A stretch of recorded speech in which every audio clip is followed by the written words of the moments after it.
ये जो बदकिस्मती से जो ये लोग अफवाहें फैला रहे हैं कि एजुकेशन डिपार्टमेंट में ये जो है FAT स्कूल्स उनको टेक ओवर किया है, लेकिन मैं इसको क्लियर करना चाहूँगी। हमारा जो प्रपोज़ल था वो ये था कि ये जो 215 स्कूल्स थे जिनकी आज से 8 साल 6 साल पहले CID वेरिफिकेशन नेगेटिव थी और इसलिए इन स्कूल्स को लावारिस छोड़ा गया है। बार बार बच्चे आते थे, लोग आते थे और ये बच्चे जब इनका बोर्ड एग्ज़ाम होता था उस टाइम इनको बहुत दिक्कत आ जाती थी। इनको कोई फॉर्म जो है वो भरने के लिए तैयार नहीं होता था और बोर्ड इनको लेने के लिए तैयार नहीं होता था।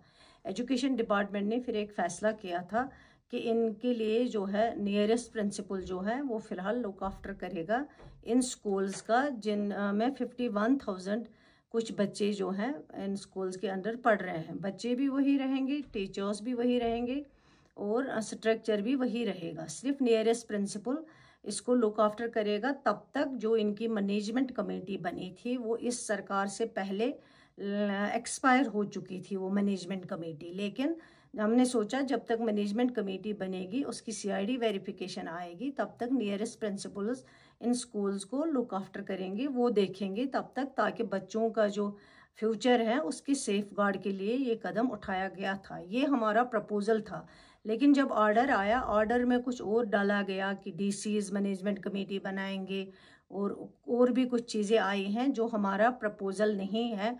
उसके बाद जब मैंने ऑर्डर देखा, मैंने उसी वक्त सेक्रेटरी को अपना प्रपोज़ल अप्रूव्ड नोट भेजा है। मैंने कहा ये अप्रूव्ड नोट है, इस अप्रूव्ड के नोट के मुताबिक जो प्रिंसिपल्स को लुक आफ्टर करने के लिए कहा गया था और 3 महीने के बाद इस ऑर्डर को रिव्यू करने के लिए भी उस प्रपोज़ल में लिखा गया था।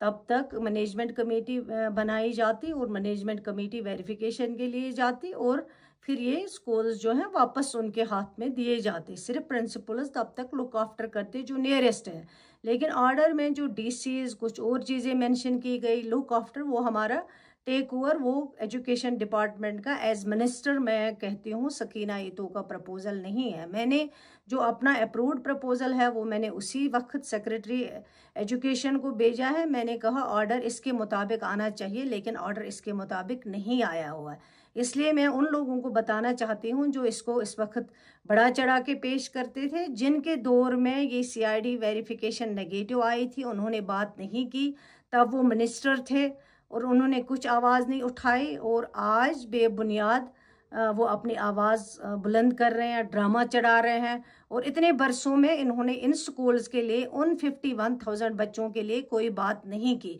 मैं उनको शेम कहना चाहती हूँ जिन्होंने कहा है कि सरकार के लिए शेम है, ये उनके लिए शेम है जिनकी वजह से आज ये हालात हमें देखने पड़ रहे हैं। शुक्रिया।